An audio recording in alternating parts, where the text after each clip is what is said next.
بسم اللہ الرحمن الرحیم۔ السلام علیکم، میں ہوں زین العابدین۔ آپ دیکھ رہے ہیں پروگرام سچ بات نصرت مرزا صاحب کے ساتھ۔ آج کے خاص موضوعات آپ نے دیکھ لیے۔ 3 مہمان ہمارے ساتھ شریک ہوں گے پروگرام میں۔ ہمارے ساتھ تسنیم اسلم صاحبہ ہوں گی، سابق دفتر خارجہ کی سابق ترجمان، اور لیفٹیننٹ جنرل ریٹائرڈ نعیم خالد لودھی صاحب ہوں گے، سابق وزیر دفاع، اور سابق سفیر سید حسن حبیب صاحب ہوں گے۔ مختلف سیگمنٹ میں یہ ہمارے ساتھ ہوں گے یہ مہمان۔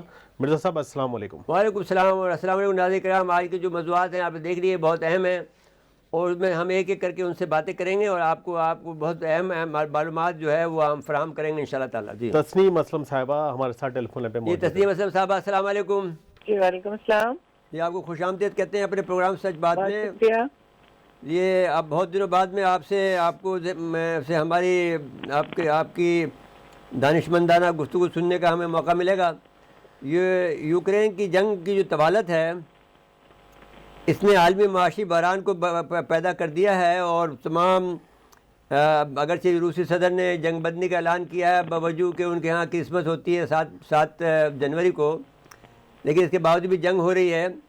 اب جنگ کو 11 ماہ ہو گئے ہیں، اور ابھی تک کوئی نتیجہ سامنے نہیں آیا ہے، اور نہ بظاہر یہ نظر آتا ہے کہ نہ امریکہ، نہ یوکرین، نہ روس یہ جنگ کو جو ہے کسی نتیجے پہ پہنچنے پر متفق ہو رہے ہیں۔ تو اس پر ہم آپ کا تجزیہ چاہتے ہیں۔ جی دیکھیے، پہلی بات تو یہ ہے کہ یوکرین کا تو کوئی اتنا سے ہے نہیں اس میں کہ جنگ بندی ہونی ہے یا نہیں ہونی ہے۔ انیشلی جب یہ سٹارٹ ہوئی تھی وار، تو نیگوسیشنز بھی ہو رہی تھیں اور ممالک کے درمیان میں پڑے تھے، اور اس وقت لگ رہی تھی وہ کہ کسی نہ کسی طرح یہ کچھ رک جائے گا۔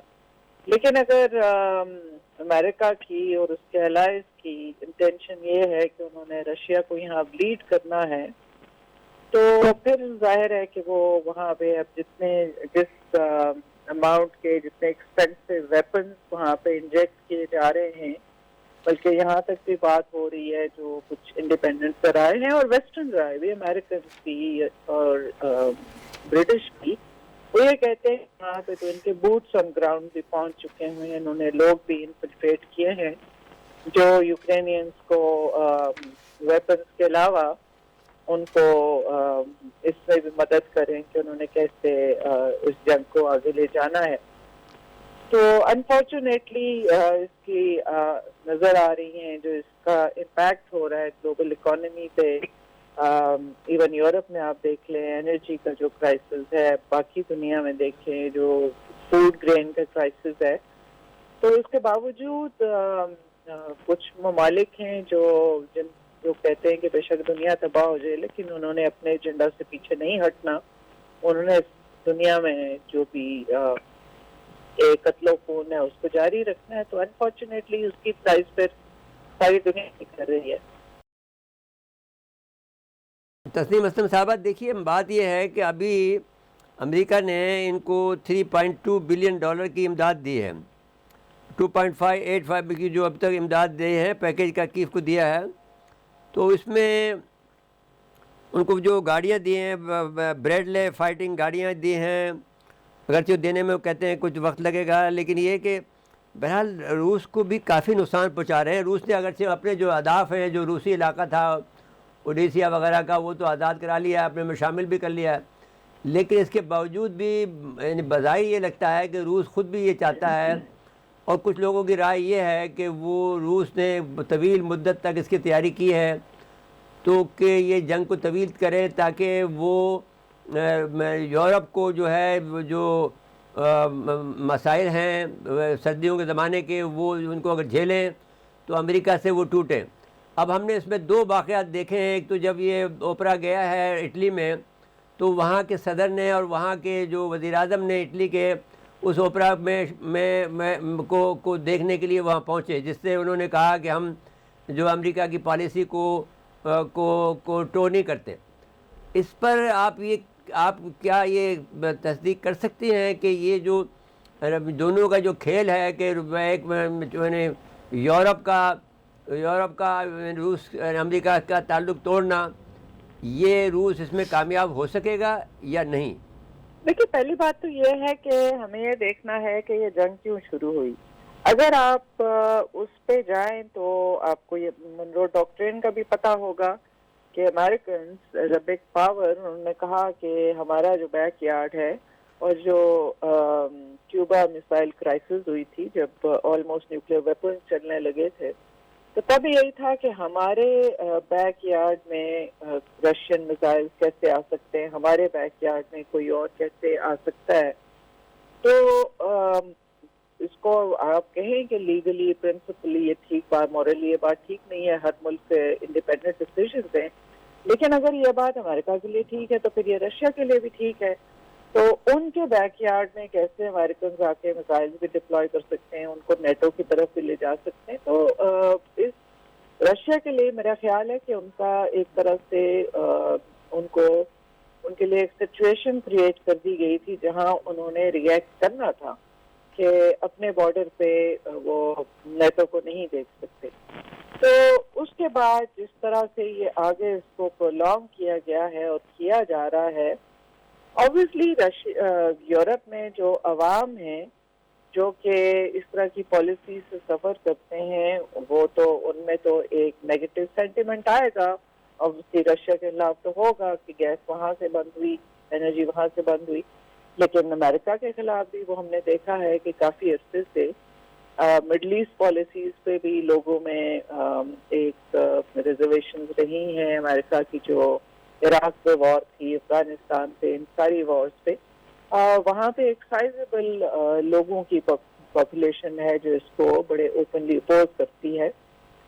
تو یہ ریزنٹمنٹ تو ظاہر ہے ہوگی جب لوگ سفر کریں گے, اور جس طرح یہ بڑھتا جائے گا تو لوگ کرتے ہیں. آلریڈی کافی لوگ وہ بولتے بھی ہیں, ان کے اینالسٹ بھی اور ان کے ایکسپرٹس بھی اب کافی تعداد میں بات کر رہے ہیں, اور ایون امریکہ میں بات کر رہے ہیں کہ یہ کیا تماشا لگا ہوا ہے کہ ایک ہپوکریسی ہے کہ اپنے لیے کوئی رولز ہیں, دوسروں کے لیے کوئی رولز ہیں. اور اس قسم کی پرووکیشن تھی جس پہ رشیا نے بھی ریئیکٹ کیا. تو لیکن جو بھی اس کا ہے اتنا شارٹ ٹرم میں یہ ابھی ختم ہوتا کانفلکٹ نظر نہیں آ رہا. ڈر یہ ہے کہ اس سے آگے پھیل بھی سکتا ہے, کوئی غلطی بھی, کوئی مسکیلکولیشن بھی ہو سکتی ہے. دیکھیے میں تسلیم اسلم صاحبہ, میں ایک بات آپ سے یاد کراؤں گا کہ ہم نے کئی دفعہ آپ کے ساتھ کچھ زحمت دی ہے, اور میں نے ہر دفعہ یہ بات کہی ہے کہ 2010 میں جب ہم نے ان کا جو اعلامیہ پڑھا تھا اس میں انہوں نے یہ کہا تھا, امریکنوں نے, کہ ہماری جو پرائمیسی ہے دنیا پر وہ خطرے میں, اس کو چیلنج ہو گیا ہے, اور اس کو بحال کرنے کے لیے دنیا پر ہمیں 4 اسٹیپ لینے ہوں گے. اس پر ہم نے آرٹیکل بھی لکھے, پروگرام بھی کیے. تو میں یہ کہنا چاہتا ہوں اس میں 4 جو اسٹیپ تھے 2010 کی بات میں کر رہا ہوں, اور یہ جو پروگرام بنا تھا پہلے بنا تھا, تو اعلان 2010 میں ہوا. 2000 آرٹیکل میں جنگ میں میرا آرٹیکل موجود ہے, اس میں میں نے یہ کہا کہ میں نے تو کوٹ کیا, کہا نہیں میں نے کچھ, اس میں کوٹ کیا کہ امریکہ یہ کہتا ہے کہ اپنی پرائمیسی کو بحال کرنے کے لیے ہمیں 4 اسٹیپ لینے ہوں گے. یہ ان کے عمرہ کا فیصلہ تھا, نام آیا کہ جو ایلیٹس آف دی, جو ورلڈ کے ایلیٹ ہیں ان کا یہ فیصلہ ہے. اور اس میں یہ تھا کہ پہلا کام یہ تھا کہ برطانیہ کو جو یورپی یونین سے نکالا جائے تاکہ یورپی یونین خود ایک طاقتور بلاک بن کے سامنے امریکہ کے نہ کھڑا ہو جائے, اس کو چیلنج نہ کر دیں. نمبر 2 انہوں نے یہ کہا تھا کہ ایک بڑی ماس مائیگریشن ہوگی, جو کہ ایشیائی افریقن ممالک ہیں, وہاں کے جو لوگ ہیں جو یورپ میں اور امریکہ میں آباد ہیں یا کینیڈا میں ہیں, تو وہ اپنے اپنے گھروں کو جائیں گے, جو سلسلہ جاری ہے. دوسرا یہ ہے کہ انہوں نے کہا تھا کہ ایک بہت بڑا انفلیشن ہوگا. تیسرا ایک بڑا انفلیشن ہوگا تمام دنیا کے اندر, اور اس کے بعد میں ایک جنگ ہوگی. تو یہ 3 جو عمل ہیں, جو آخری کے 3 عمل ہیں, وہ تو برطانیہ تو نکل گیا, لیکن جو 3 عمل ہیں وہ ایک ساتھ ساتھ چل رہے ہیں. تو اب اس کو آپ مجھے یہ لگتا ہے کہ امریکہ کی جو پالیسی ہے وہ اپنی پالیسی پر گامزن ہے, اور بظاہر یہ لگتا ہے کہ وہ اپنے مقاصد کو حاصل کرنے کے اندر جستجو میں لگا ہوا ہے. اب یہاں پر سوال یہ پیدا ہوتا ہے کہ ایک ملک جو ہے اپنی پرائمیسی چاہتا ہے, دوسرے ملکوں کی بقا کا معاملہ ہے, اب اس میں کون جیتے گا؟ جی دیکھیے, ایک تو اس میں یہ ہے کہ یہ ان کی پالیسی بہت عرصے سے رہی ہے کہ انہوں نے اپنی پرائمیسی ورلڈ وار کے بعد اور 2 کے بعد قائم کی, اور متواتر ان کا جو انڈسٹریل ملٹری کمپلیکس ہے وہ دنیا میں جگہ جگہ وارز انیشیٹ کرتے رہے، کبھی اس پریٹیکسٹ پہ، کبھی کمیونزم کے پریٹیکسٹ پہ، کبھی ٹیررزم کے پریٹیکسٹ پہ، کبھی کوئی اور وہ جاری رہا. لیکن اب یہ مسئلہ ہے کہ کیونکہ دنیا میں ویسے بھی ایک اکنامک بحران رہا ہے کچھ عرصے سے، یو ایس کی اپنی اکانومی پہ بھی اس کا بہت امپیکٹ ہو رہا ہے. اور صرف رشیا کے ساتھ نہیں، دوسری طرف دیکھیے افغانستان میں کیا ہو رہا ہے، پھر آپ دیکھیے کہ چائنا کے ساتھ تائیوان اور ان ایشوز پہ کیا ہو رہا ہے. تو اس سے امریکہ کوئی اس ایک جو ہسٹوریکل پروسیس ہے کہ جب نیشنز امپائرز بڑھتی ہیں، اسٹرانگ ہوتی ہیں، اس کے بعد ایک ڈکلائن بھی ہوتا ہے. اور یہ ان وار جو ہیں ان میں سے ایک بہت بڑا ریزن ہے ڈکلائن کا. اور انٹرنل ان کے انفراسٹرکچر پہ چیزوں پہ اتنا فوکس اب نہیں رہ گیا، اور انٹرنل ڈیوائڈ بھی بہت ہیں ان کے ہاں. تو لگتا نہیں ہے کہ وہ ان چیزوں پر فوکس کر رہے ہیں، اور ہر روز نئے سے نئے کانفلکٹس کھڑے ہو رہے ہیں، بن رہے ہیں. اور امریکہ میں بھی کافی لوگ اس پہ ووکل ہیں، بولتے ہیں. لیکن میری جو اسیسمنٹ ہے وہ یہ ہے کہ یہ کانفلکٹ ابھی ختم ہونے والا نہیں ہے، بلکہ بڑھ سکتا ہے. طول پکڑے گا، جی طوالت پکڑے گا، طوالت ہوگی اس میں. جی. تسنیم اسلم صاحبہ، آپ کا بہت شکریہ کہ آپ نے وقت عنایت فرمایا. جی میرے صاحب بریک کا وقت ہوا ہے، بریک کے بعد آئیں گے تو سابق وزیر دفاع لیفٹیننٹ جنرل نعیم خالد لودھی صاحب ہمارے ساتھ ہوں گے. ناظرین مقصدہ وقفہ ہے، وقفے کے بعد آتے ہیں.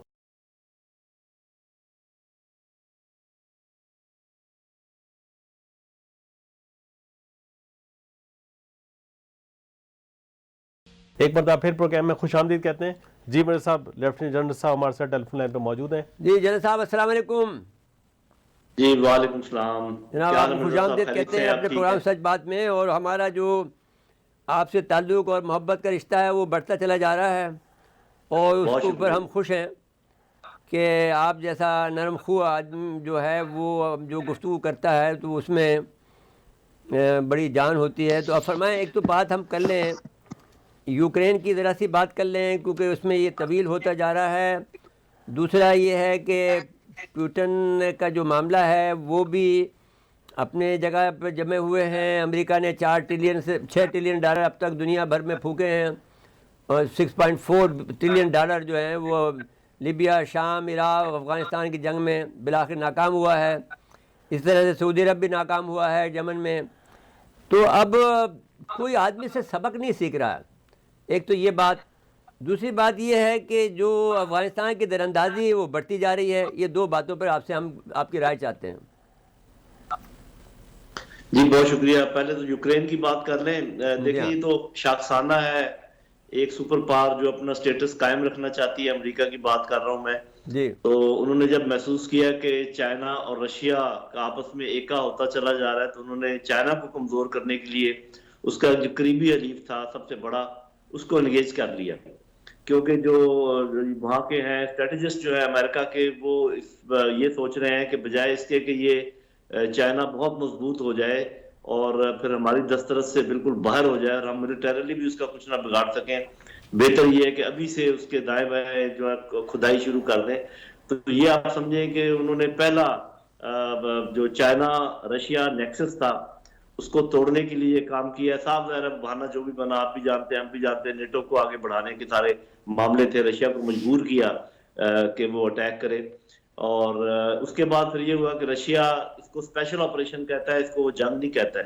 کیونکہ آپ نے دیکھا ہوگا کہ نہ تو بحری جہاز استعمال ہوئے ہیں، کوئی بحری پاور استعمال ہوئی ہے، نہ ہی ایئر پاور استعمال ہوئی ہے سوائے میزائل کے، جو کہ یہ آپ کو پتا ہے کہ بڑی پاورز کے پاس یہی دو بڑی پاورز ہوتی ہیں، فضائی طاقت بھی اور بحری طاقت بھی. تو یہ لگاتار ان کو کمزور کرنے کی کوشش تھی، لیکن اس میں ان کو ناکامی یہ ہوئی کہ بجائے اس کے کہ دنیا امریکہ کے ساتھ کھڑی ہو جاتی، سوائے ان کے قریبی حلیفوں کے جو کہ ویسٹرن لیگ تھوڑے سے لوگ بڑے خلاف ہیں. مثلا اچھا لگ رہا کہ کس طریقے سے ابھی سردیوں میں ان کا ناطقہ بند ہے، یو کے کا بھی اور فرانس کا بھی. فرانس کا بھی، اٹلی کا، اٹلی میں تو بہت ناراضگی ہے، اٹالیا میں تو بہت ناراضگی ہے. تو یہ ساری باتیں ہیں. تو میرا خیال جی جی، تو مجھے ایسے لگتا ہے کہ الٹیمیٹلی جو ہے نا پوٹن اگر اپنی جگہ پر قائم رہا، جو کہ امریکہ یہ بھی کوشش کر رہا ہے کہ وہاں پہ لوگ اٹھ کھڑے ہوں پوٹن کے خلاف، جس میں اس کو ابھی تک کامیابی نہیں ہوئی، تو یہ الٹیمیٹلی رشیا ہی پریویل کر جائے گا، اور الٹیمیٹلی یہاں سے ان کو واپس جانا پڑے گا۔ یہ بیچارے یوکرینین کو مروا رہے ہیں، وہاں پر جلتی پہ تیل ڈال رہے ہیں، خود پیچھے ہیں، صرف وہاں پیسے نشاور کر رہے ہیں اور اپنے ویپنز بھیج رہے ہیں۔ تو یہ کب تک چلے گا، دنیا اس کو سمجھ ہی جائے گی انشاءاللہ ایک دن، لیکن اس کا امپیکٹ پوری دنیا پر ہے، ہمارے اوپر بھی ہے۔ جو تیل ہے، فیول، ڈیزل، پیٹرول وغیرہ، اس کی مہنگائی ہے، انرجی کے پرابلم ہے، گندم کے پرابلم ہے، کیونکہ یوکرین بہت بڑا گندم کا سپلائر تھا۔ تو دیکھیں آگے جا کے کیا ہوتا ہے، فی الحال تو کوئی ابھی ہمارے کہا نہیں ساتھ جا ایک سکتا مسئلہ یہ کہ بھی ہو رہا ہے کہ جو کون ہمارے دوست ہیں قطر، وہ ساری گیس جو ہے یورپ خرید رہا ہے ہمیں مہنگے داموں پر، ہمیں مل نہیں رہی ہے، تو ہم تو بہت مشکل میں ہیں۔ تو روس بہرحال آفر کر رہا ہے کہ شاید وہ کہتے ہیں کہ ہم کم سے کم قیمت پہ پاکستان کو دے دیں گے۔ پہلی مرتبہ یہ ہوا ہے کہ روس نے ہمارے ساتھ اتنے کھلے دل کے ساتھ میں مظاہرہ کیا ہے۔ جی ہاں جی، آپ ٹھیک کہہ رہے ہیں۔ ایک تو وہ ہے، دوسرا خیر پاکستان کی تو جو لیڈرشپ ہے، اور یہ میں صرف موجودہ لیڈرشپ کی بات نہیں کر رہا، یہ کافی سہمی ہوئی ہے، گھبرائی ہوئی ہے، ڈری ہوئی ہے۔ ورنہ یہ ایران ہمارے بالکل پڑوس میں ہے، وہ ان آپ سے کو لے گیس لیا۔ بھی دے سکتے ہیں، وہ آپ کو پیٹرول بھی دے سکتے ہیں، لیکن آپ جو ہے نا بڑوں انکل سیم کے چکر میں کہ وہ کہیں ناراض نہ ہو جائیں۔ بھائی ابھی اس پہ تو یہ جیسے مرتا نہ کیا کرتا وہ والے محاورے پہ جائیں اور ایران سے لے لیں۔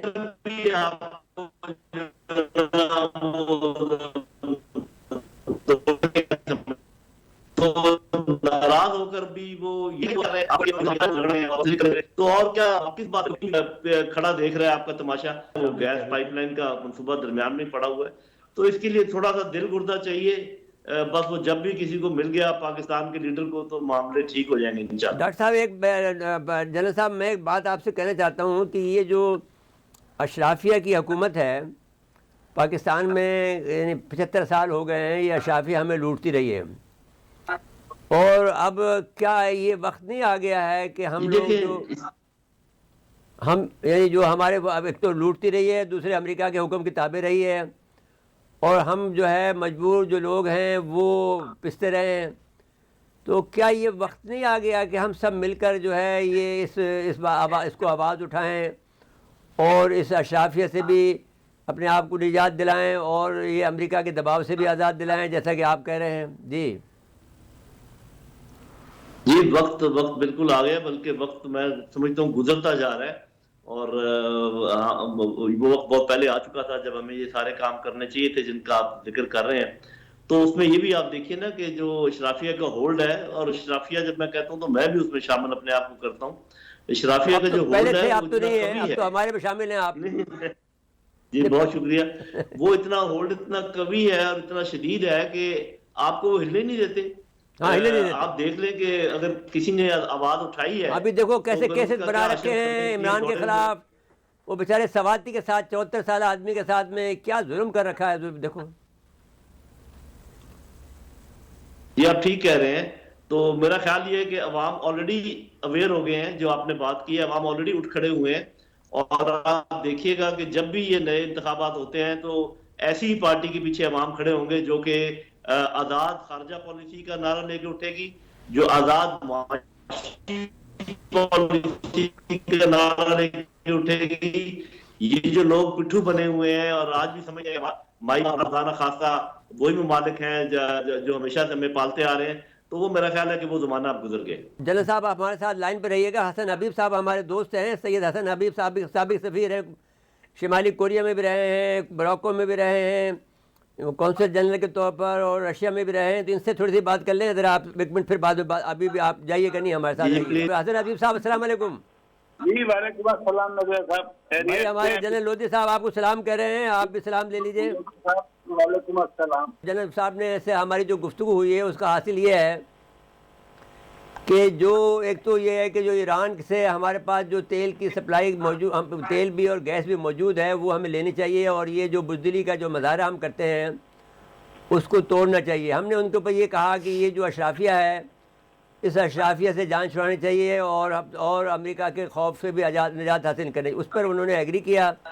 انہوں نے کہا کہ یہ وقت گزر رہا ہے اور گزر گیا ہے اور ہمیں چاہیے کہ ہم اس کے پر اڑ جائیں, اور وقت گزرتا جا رہا ہے.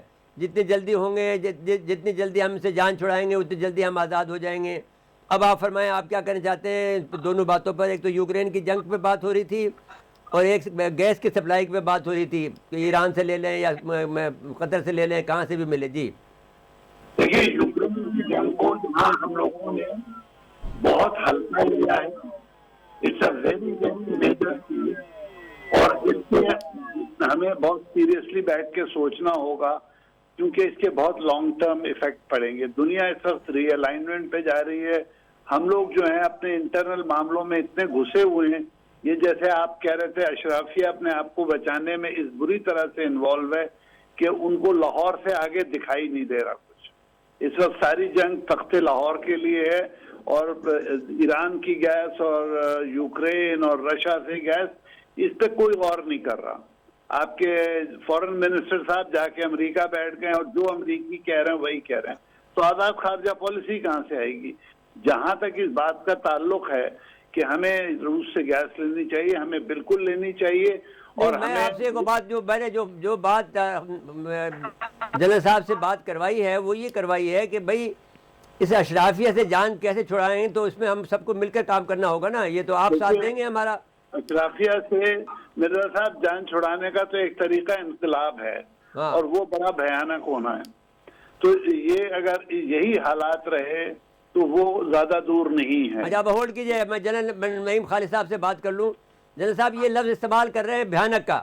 جی اس میں کوئی شک نہیں, اور میرا خیال ہے کہ شاید تھوڑے سے جیسے کہتے ہیں کہ کچھ گیہوں میں گھن بھی پس جائیں, لیکن اس میں کوئی شک نہیں کہ جو غریب آدمی ہے اس کا جو حالت ہو گئی ہے اس کے لیے بھی کچھ بچا نہیں ہے کہ وہ اپنا نہ اٹھے انقلاب کے لیے. یہ تو بس جس بھی لیڈر نے انقلاب کا نعرہ لگا دیا اور لوگوں کو اس کے اوپر اعتبار ہوا تو اس کے پیچھے لوگ کھڑے ہو جائیں گے, اور اس میں کوئی شک نہیں. آپ بہت شکریہ جی. آپ اچھا جی حسن حبیب صاحب انہوں نے بھی ایگری کیا ہے کہ جو بھی لیڈر کھڑا ہو جائے گا اور انقلاب کا نعرہ لگایا اس نے, وہ لوگ اس کے پیچھے جائیں گے کیونکہ عوام کے پاس اب بچا کچھ نہیں ہے. جی حبیب صاحب فرمائیے. حسن حبیب صاحب. جی ہاں, دیکھیے جو مہنگائی آئی ہے اس وقت جو ہے وہ جو غریب عوام ہے ان کو تو چھوڑیں, جو مڈل کلاس تھی جن کے پاس تھوڑا بہت پیسہ تھا وہ بچوں کو یونیورسٹیوں اور کالجوں میں اچھے پڑھا رہے تھے, اس وقت وہ فیس نہیں دینے چاہتے ہیں.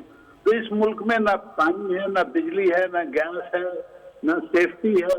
تو الٹیمیٹلی کیا ہوگا؟ یا تو لوگ ملک چھوڑیں گے, ہجرت کر رہے ہیں. اور آپ دیکھیے ملک تو بہت چھوڑ دیا, بہت لوگوں نے چھوڑ دیا ہے. کچھ 26,000 کے قریب آدمی چلے گئے ہیں آپ کے دانشور.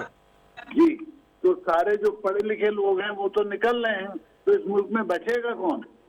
اور اس معاملے میں جیسے آپ لوگوں کو آزاد خارجہ پالیسی کی وہ ہے, آزاد خارجہ پالیسی صرف اس حکومت کی ہو سکتی ہے کہ جس کی اکنامک انڈیپینڈنس ہو. انہوں نے تو ملک کو اکنامک تباہی کے اس بہانے پہ کھڑا کر دیا ہے جہاں تو آپ سوچ بھی نہیں سکتے کہ IMF, ورلڈ بینک, امریکہ اور دوسرے ملکوں سے ہمیں آزادی ملے. دیکھیے حسن حبیب صاحب, یہ اس وقت تو ایک تو جو ہماری رسل جو ہوٹل ہے وہ بیچ رہے ہیں, اور وہ جو سفارت خانہ ہے وہ بیچ رہے ہیں, اور اس کے ساتھ میں دو جو ہمارے جو ڈیم ہیں, جو پاور پلانٹ ہے, وہ قطر کے گروے رکھ رہے ہیں. تو یہ تو آلریڈی شروع ہو گیا کام ہمارا بیڑا غرق کرنا. یہ 2005 میں ایک دفعہ گیا تھا امریکہ, جو نئی ایمبیسی بنائی ہے اس کے کچھ ایشوز سے دیکھنے کے لیے. تو اس ڈیلیگیشن میں ہم نے یہ پرانی ایمبیسی بھی دیکھی تھی, اور اس وقت 2005 میں کہا تھا کہ اس کو ڈسپوز کر دیں.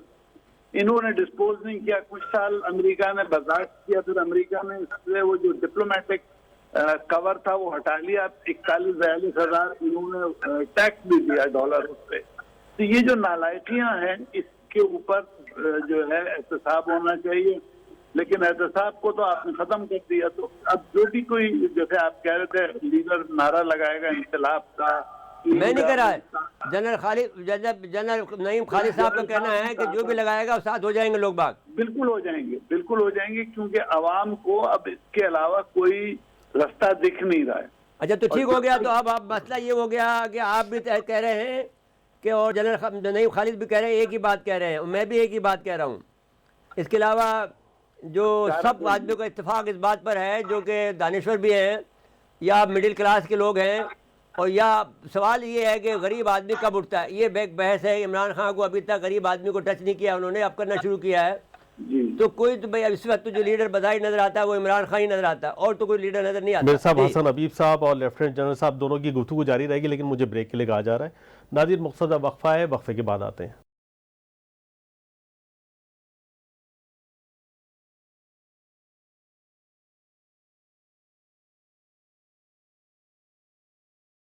ایک مرتبہ پھر پروگرام میں خوش آمدید کہتے ہیں. جی ڈاکٹر صاحب آپ اپنی بات کو مکمل فرما لیں. دیکھیے عمران خان تو لیڈر ہیں, لیکن عمران خان کے جو دور تھا 3 سال کچھ مہینے, اس میں جو سب سے بڑی خرابی تھی بیوروکریسی نے عمران خان کا بالکل ساتھ نہیں دیا. بھائی وہ بیوروکریسی, میں دیکھو میں رہا ہوں حکومت میں, ساری بیوروکریسی نواز شریف کی تھی, اور ساری بیوروکریسی جو تھی وہ پیپل پارٹی کی تھی.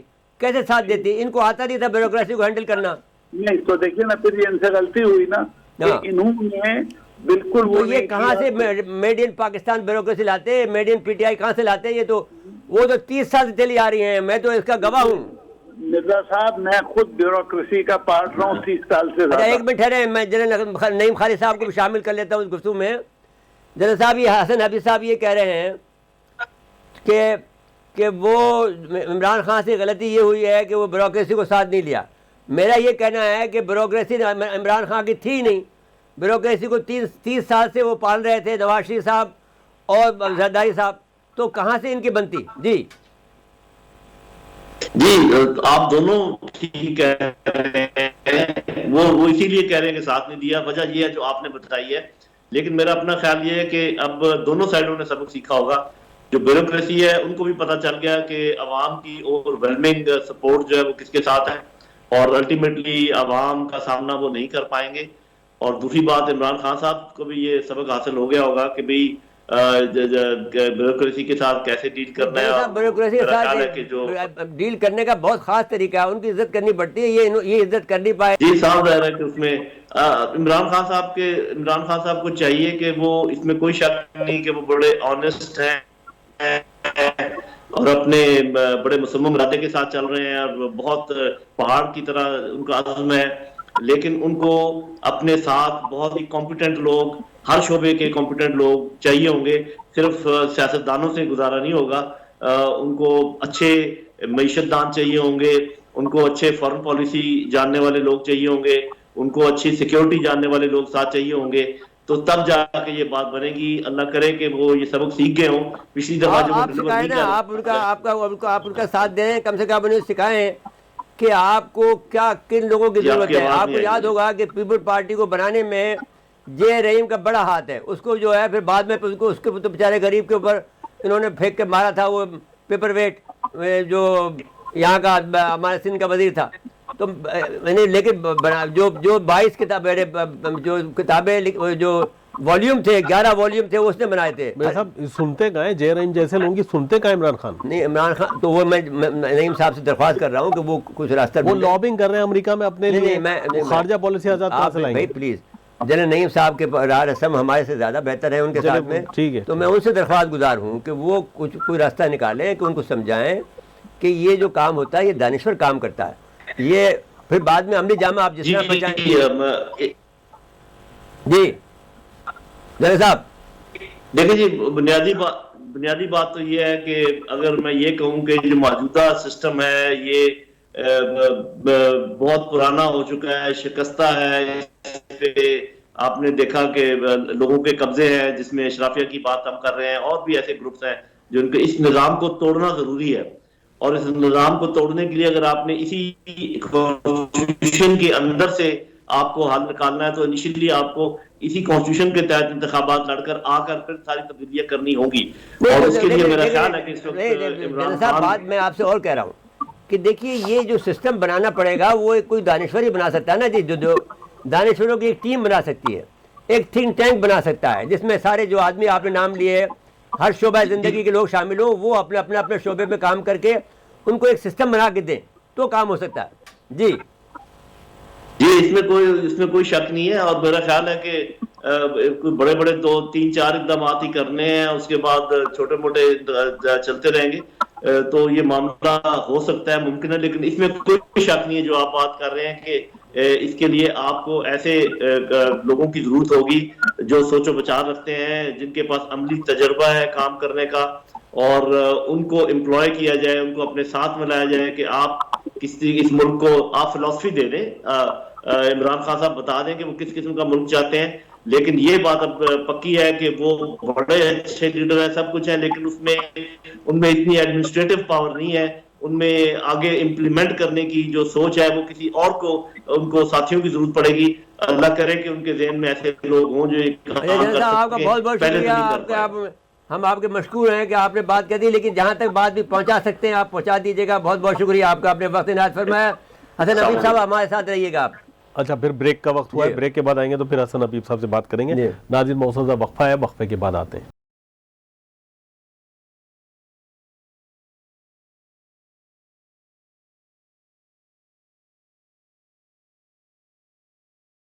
ایک بار پھر پروگرام میں خوش آمدید کہتے ہیں. جی مرزا صاحب, مزید موضوعات بات کرنی ہے اور حسن حبیب صاحب ہمارے ساتھ. حسن حبیب صاحب سے ہمیں 2 باتیں کرنی ہیں. حسن حبیب صاحب, ایک تو یہ کہ افغانستان کی دراندازی جو ہے پاکستان میں بہت بڑھ گئی ہے, اور وہ ان کی جو ہمارے ساتھ میں جو محبت تھی اس میں بھی بہت کمی آئی ہے. اور ہمیں بعض اوقات یہ محسوس ہوتا ہے کہ ہمارے ساتھ یہ انصاف نہیں کر رہے ہیں, ہمارا جو احسان تھا اس کا یہ بدلہ نہیں چکا رہے ہیں. ایک تو یہ بات ہے, کیونکہ چمن میں یہ مسلسل ہمارے جو باڑ ہم نے لگائی ہے وہ باڑ کو یہ توڑتے ہیں, اور وہاں پر بھی توڑتے ہیں, فاٹا میں بھی, تو اس پر لڑائی ہوتی ہے. دوسری بات, ہمیں جو بھارت کی ایک ریاست ہے ہلدوانی جو کہ بمبے کے قریب ہے, وہاں پر ہندوتوا کا جو عروج ہے, وہاں پر کوئی 50,000 گھر ایسے ہیں جس میں جو ریلوے لائن کے ساتھ ساتھ میں ہیں, جس میں غریب لوگ رہتے ہیں, جس میں مسلمانوں کی تعداد زیادہ ہے اور اس میں ہندو بھی رہتے ہیں, ان کو توڑ رہے ہیں, جس میں کہ حکم امتناعی آیا ہے سپریم کورٹ کا. اس پر ہم بات کریں گے. پہلے ہم افغانستان پہ چلتے ہیں. فرمائیے حسن حبیب صاحب, یہ جو افغانستان کا جو رویہ ہے اس کے پیچھے کیا ہے؟ دیکھیے, افغانستان والے ہمارے کسی احسان کو نہیں مانتے. ہم جو بھی محبت ان کے ساتھ دکھانا چاہیں وہ اپنی انٹرسٹ سے آگے بات نہیں کر رہے ہیں. آپ نے 30 سال ان کو پالا, 40 سال پالا, اس کا کوئی امپیکٹ ان کے اوپر نہیں ہے. میں ایک دفعہ افغانستان گیا تھا, آپ یقین مانو جو ان کا رویہ تھا وہ خوفناک تھا, اور یہ میں 2005 کی بات کر رہا ہوں. اب وہ اور خراب ہو گیا ہے. اب اس کی وجہ کیا ہے؟ ہم سے کوئی غلطیاں ہوئی ہیں یا ہمارے دشمنوں کی کامیابی ہے, یہ تو ایک بہت بڑی بحث ہے. لیکن بحث یہ ہے کہ ہمارا جو میڈیا ہے اور ہماری جو میڈیا پالیسی ہے وہ بہت کمزور ہے, اور انڈیا کی بہت زیادہ اسٹرانگ ہے. بس یہ بات ہے. آپ آگے بات کریں. میڈیا کے علاوہ گورنمنٹ کی بھی پالیسی ہے. جی, جب کوئی بات ہوتی ہے تو اس کو بظاہر کہ سیریسلی لینے کے لیے ایک آدھ دن ایکشن لے کے پھر یہ ویسے ہی ہو جاتے ہیں. ہمارے لوگ وہاں سے اسمگلنگ کر رہے ہیں, ہمارے لوگوں کی عجیب و غریب وہاں انٹرسٹ ہے. کچھ لوگ روحانی طور پہ ادھر چلے جاتے ہیں, کچھ طالبان سے محبت ہے ان کو. تو ہمارا جو نیشنل نیریٹو ہے وہ بڑا کمزور ہو جاتا ہے, چاہے وہ ہماری باڑ توڑیں چاہے کچھ کریں.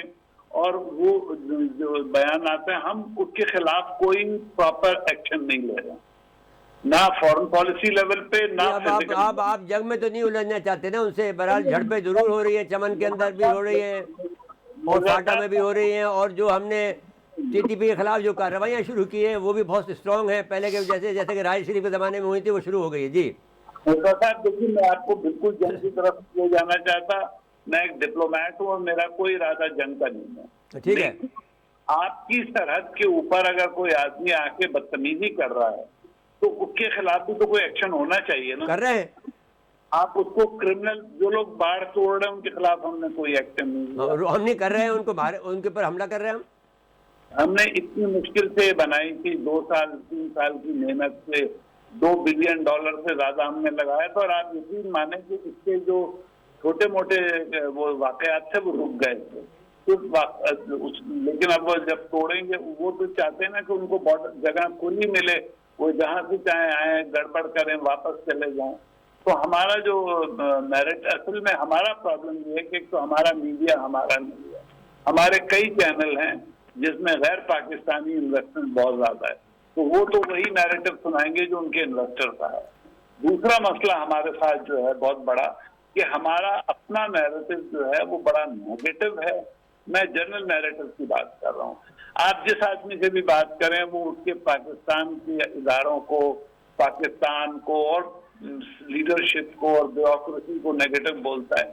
آپ ذرا انڈیا کے چینل سن کے دیکھیں, ان کا نیشنل نیریٹو بالکل ایک ہے.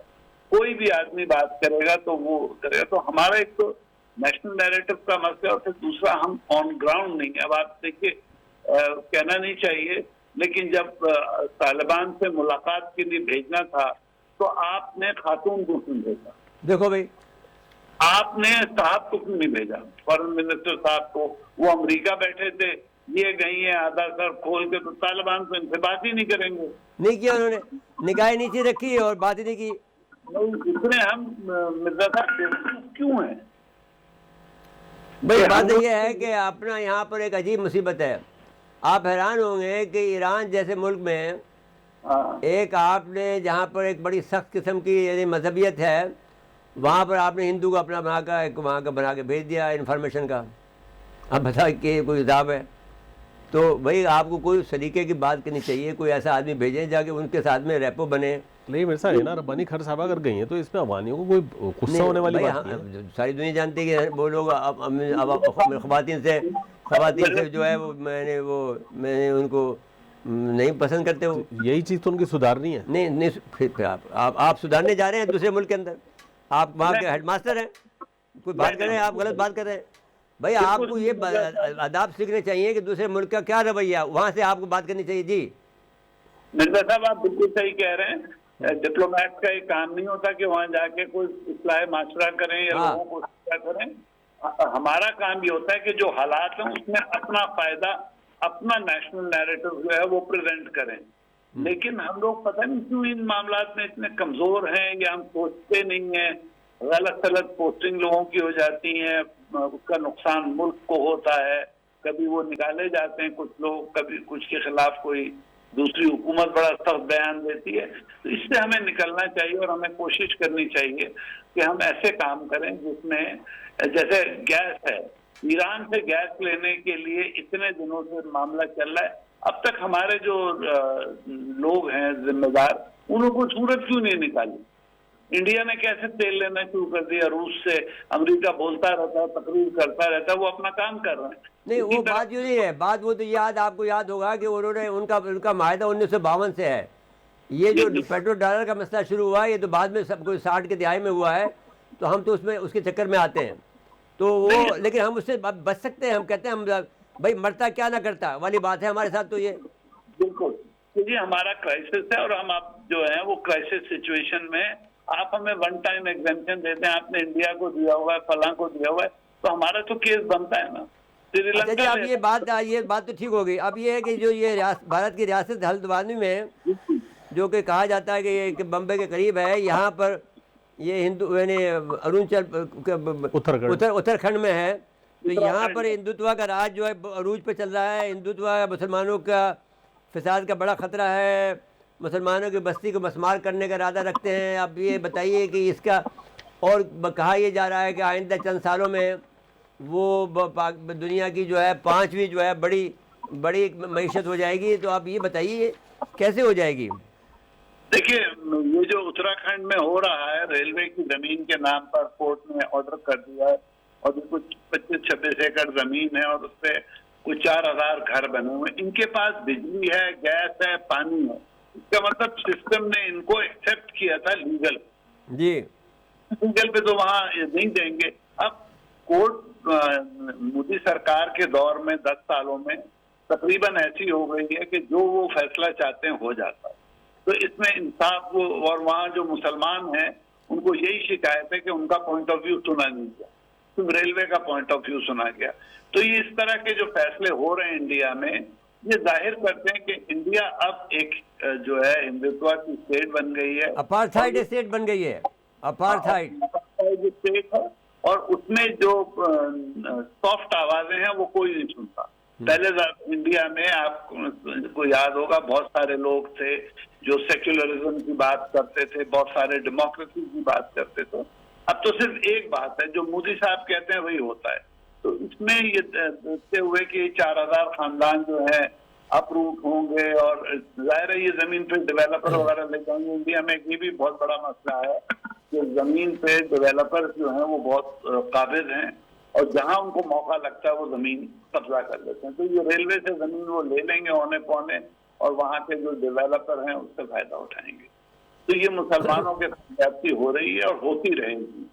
اور اگر آپ غور سے دیکھیں تو جو مسلمان جو انڈیا میں اقلیتیں ہیں ان میں سب سے اس وقت کم گروتھ ریٹ مسلمانوں کی ہو گئی ہے. اچھا مجھے یہ بتائیے کہ اب یہ جو مسئلہ ہے، یعنی اللہ کا نظام، اب آپ کوئی معنی عالم دین تو نہیں ہے، لیکن ایک مسلمان ہونے کے ناطے، کیونکہ ہم لوگ سب کے سب اللہ کے جو انسان جو ہے اللہ کا نائب ہے، تو ہم یہ پوچھنا چاہتے ہیں آپ سے کہ یہ بتائیے آپ کہ یہ جو یعنی کس وقت اللہ کو ہم پہ رحم آئے گا، یا یعنی وہ اللہ یہ چاہتا ہے کہ بھئی ہم کوئی ایکشن کریں. اگر ایکشن کی بات بھی دیکھا جائے تو بتائیے یہ کہ حماس کے لوگ جو ہیں وہ کوئی ایکشن کرنے میں کوئی کمی کر رہے ہیں؟ وہ پتھر سے بھی لڑ رہے ہیں، وہ ہاتھوں سے بھی لڑ رہے ہیں، ان کا بچہ بھی لڑ رہا ہے. اللہ تعالیٰ کو ابھی تک یعنی یہ ادا پسند آ رہی ہے، اور ابھی تک اسرائیل کے ساتھ میں کچھ میں نے ہو نہیں رہا. دیکھیے کوئی کمی ہے ہمیں جو ہماری سمجھ میں نہیں آ رہی ہے. ہاں ٹھیک ہے، ہماری دعا ایکسیپٹ نہیں ہو رہی، ہمارے اعمال میں کوئی کمی ہے، کوئی ہے کمی. اللہ کے یہاں دیکھیے دیر ہے اندھیر نہیں، لیکن دیر صرف اس لیے ہے کہ شاید ہمارے اعمال میں کوئی بڑی کمزوری ہے. اچھا ایک بات آج ہم اور کر لیتے ہیں، ابھی آپ کے پاس ہمارے پاس 1 منٹ ہے. یہ بتائیے جو یہ ہیری صاحب جو ہیں، جو کہ سابقہ پرنس ہیں، اور چھوٹے بھائی ہیں جو کہ کراؤن پرنس صاحب ہیں، ان کے چھوٹے بھائی ہیں، وہ کہتے ہیں کہ میں نے بے مقصد جو ہے 25 افراد کو قتل کیا ہے. برطانوی شہزادے ہیری کے اطراف پر اس پر انس حقانی نے ان کو بڑا آڑے ہاتھوں لیا ہے. اب بتائیے یہ اپنے آپ کو یہ لوگ کسی طرح سے شائستہ بھی نہیں ہوتے ہیں، اور کہتے ہیں کہ نہ مجھے اس پر افسوس ہے نہ اس پہ فخر ہے. یعنی آدمیوں کو مار دیا اور کہہ رہے ہیں کہ شطرنج کے کہ جنگ کے شطرنج کے مورے ہیں جنگ کے، اور ہم نے جو مار دیا. تو یہ کوئی یہ بھی دیکھیں نا کہ کس قدر اپنی کتاب میں وہ ذکر کر رہے ہیں کہ یہ